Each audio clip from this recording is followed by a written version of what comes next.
अंकुश भाषण देकर नहीं लगाया जा सकता। भ्रष्टाचार पर यदि अंकुश लगाना है तो व्यवस्था में परिवर्तन करना होगा, तभी जाकर भ्रष्टाचार पर अंकुश लगाया जा सकता है। अब राशन लेने के लिए मैं ये पूरा विश्वास है, पता नहीं 5 साल में यदि यहाँ की कांग्रेस सरकार ने कुछ गड़बड़ किया हो तो मैं नहीं कह सकता हूं। आज यदि आधार कार्ड आप लेकर जाएंगे, एक छटाक भी हिम्मत नहीं है किसी की कम राशन आपको दे दे। आप जाइए, अंगूठा दबाइए और अपना 5 किलो लेकर सीधे राशन की दुकान से चले आइए। यह है कि नहीं है? है तो ताली बजाओ, नहीं है तो मत बजाओ।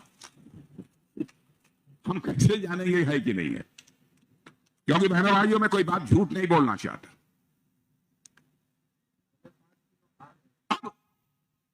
ये बतला रहे हैं कि कौन है पांडे जी? पांडे जी बतला रहे हैं पहले 5 किलो खा जाते थे। बहनों भाइयों, यदि आपके पेट पर किसी ने लात मारने की कोशिश की तो उसका स्थान उसका घर नहीं होगा, सरकार की जेल होगी, सरकार की जेल होगी।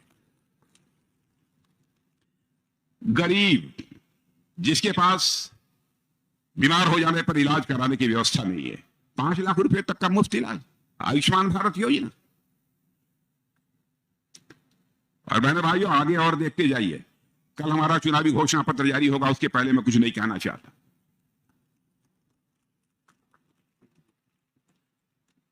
छोटी छोटी चीजों पर बराबर हमारी सरकार की पैनी नजर रही है। देश की सुरक्षा का जहां तक प्रश्न है, देश का रक्षा मंत्री होने के नाते समस्त देशवासियों को यकीन दिलाता हूं बहनों भाइयों कि हमारी सीमा के ऊपर हमारे जवान, सेना के जवान आवश्यकता पड़ती है बखूबी अपने शौर्य और पराक्रम का परिचय देते हैं। भारत की सीमाएं पूरी तरह से सुरक्षित हैं। एक समय का करिश्मा आपने देख लिया, उस समय मैं गृह मंत्री था, मोदी जी भारत के प्रधानमंत्री थे।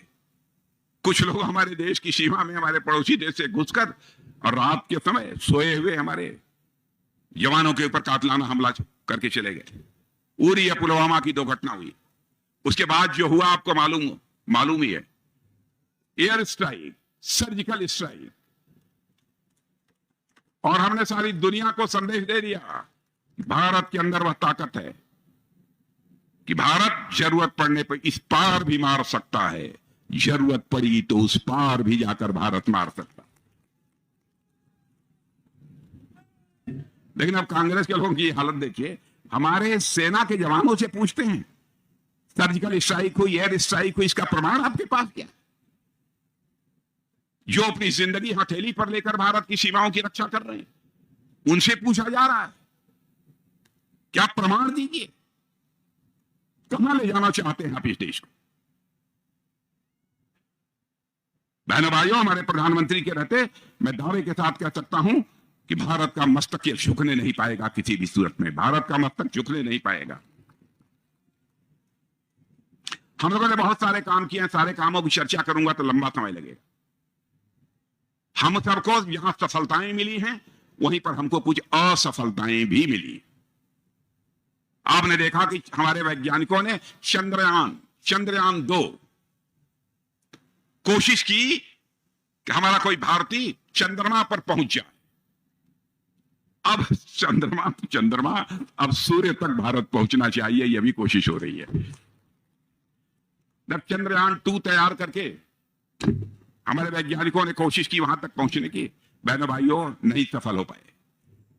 वैज्ञानिकों की आंखों में आंसू आ गए, क्योंकि मैं स्वयं वैज्ञानिकों के बीच, क्योंकि डीआरडीओ वैज्ञानिकों का जो विभाग है मेरे पास भी है, मैं देखता हूं जब उनका कोई प्रयोग असफल हो जाता है, विफल हो जाता है, क्या हालत होती है।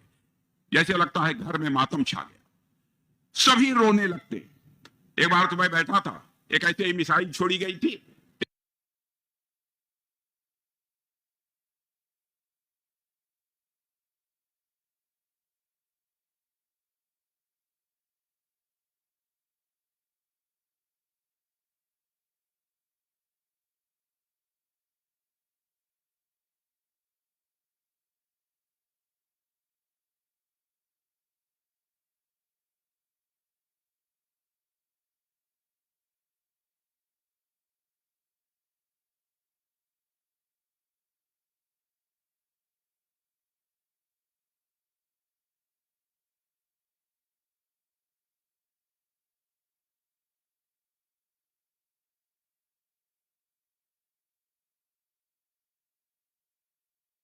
रोने लगते।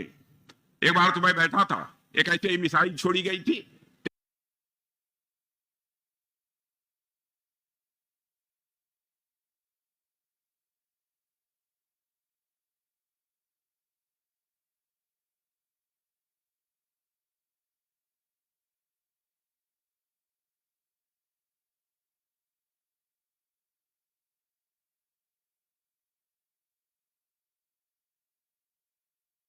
भी रोने लगते। एक बार तो मैं बैठा था, एक ऐसे ही मिसाइल छोड़ी गई थी,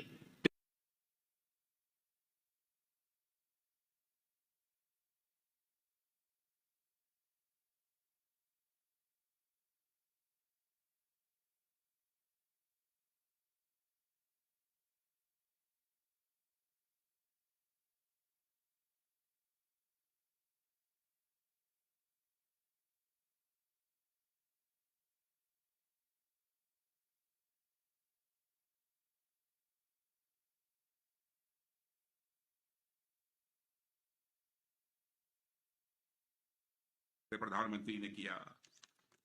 चटपट टेलीफोन उठाया, रूस के राष्ट्रपति मिस्टर पुतिन से बात की, यूक्रेन के राष्ट्रपति मिस्टर जेलेंस्की से बात की और अमेरिका के राष्ट्रपति मिस्टर बाइडेन से बात की। 4.5 घंटे के लिए युद्ध रुक गया और 22,500 हमारे भारतीय नौजवान यूक्रेन से भारत आ गए। यह बात कोरोना का संकट था। मैं दावे के साथ कहता हूं, यहां जितने आप लोग बैठे हैं, कम से कम 2 डोज नहीं तो 3 डोज कोरोना के वैक्सीन की आपको लगी होगी। लगी हो तो जरा हाथ उठा के बताइए, लगी है कि नहीं?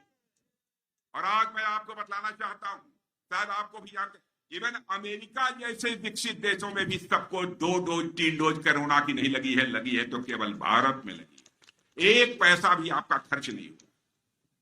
यह है बात।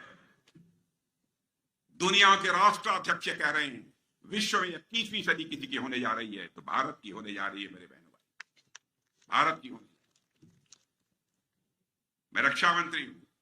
जब मैं रक्षा मंत्री बना था, हर चीज बाहर से आती थी, बाहर से आ रही। तो गोले, मिसाइल, बम, बारूद, फाइटर, क्या समाचार। मोदी जी प्रारंभ से कहते थे भाई अब आत्मनिर्भर बनो, आत्मनिर्भर बनो, भारत में बनना चाहिए। जब से प्रधानमंत्री बने हैं उनकी ये कोशिश है।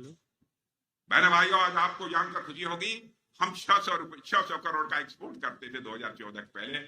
अभी हमने 31,000 करोड़ से ज्यादा का बम, गोले, तोप, मिसाइल दुनिया के दूसरे देशों को, फाइटर प्लेन मुहैया कर। रक्षा मामलों में भी हम पूरी तरह से आत्मनिर्भर बनना चाहते। हर मामले में भारत को हम आत्मनिर्भर बनाना चाहते हैं। अब कांग्रेस का जहां तक सवाल आप देख रहे हैं, हालत दिनों दिन पतली होती जा रही है। पतली हो रही है कि नहीं? बहुत पतली होती है। मुझे तो लगता है जैसे पूरे पृथ्वी से डायनासोर लुप्त हो गए हैं, वैसे कुछ दिन में कांग्रेस भी यहां से लुप्त हो जाएगी।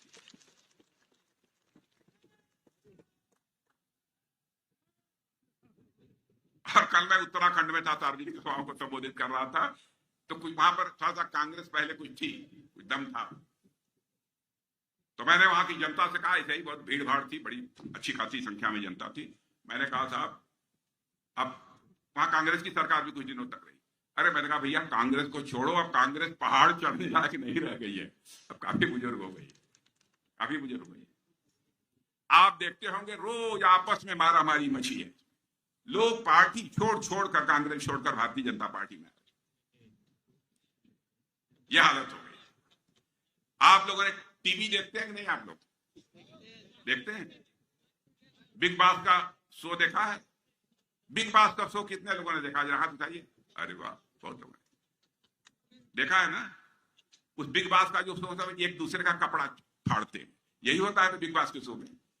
ये कांग्रेस भी बिग बॉस का एकदम घर बनी हुई है, यहां भी एक दूसरे के सब कपड़े फाड़। हालत ये हो, जंग लग गया है कांग्रेस में बहन भाई, जंग लग गया है। और देखिएगा 2024 के चुनाव के बाद 5, 7, 8, 10 वर्षों के बाद अपने बच्चों से आप पूछेंगे कांग्रेस, तो बच्चे कहेंगे कौन कांग्रेस। यह हालत होती है।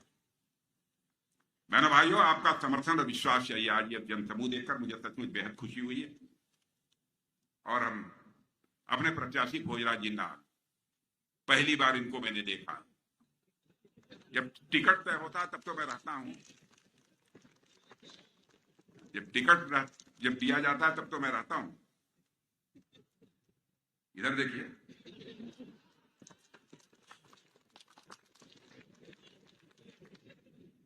बहनों भाइयों, भोजराज जी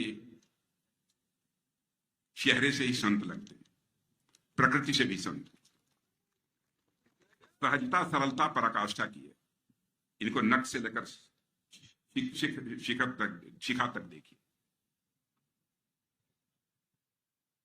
और मैं विश्वास के साथ कहता हूं कि जिन्हें सांसद चुनकर आपने भेजा तो निश्चित रूप से इस क्षेत्र को आगे बढ़ाने में जितनी मदद होगी वो आपकी मदद करेंगे। और मैं मोहन मांडवी जी के बारे में कहना चाहता हूं, मोहन मांडवी जी ने भी संसद में अच्छी भूमिका निभाई, बहुत अच्छी भूमिका निभाई, रामायण वो भी बांटते हैं। लेकिन हमारी पार्टी में क्रम ये चलता रहता है, आज कभी किसी को टिकट मिल गया, कभी किसी को टिकट मिल गया। लेकिन मैं मोहन मांडवी जी की भी मैं सराहना करना चाहता हूं, उनके चेहरे पर आज मैंने शिकन नहीं देखी है बहनों भाइयों। इसका मतलब पूरे समर्पण के भाव से पार्टी के लिए वो काम करने के लिए तैयार, उनकी भी मैं सराहना करना चाहता हूं।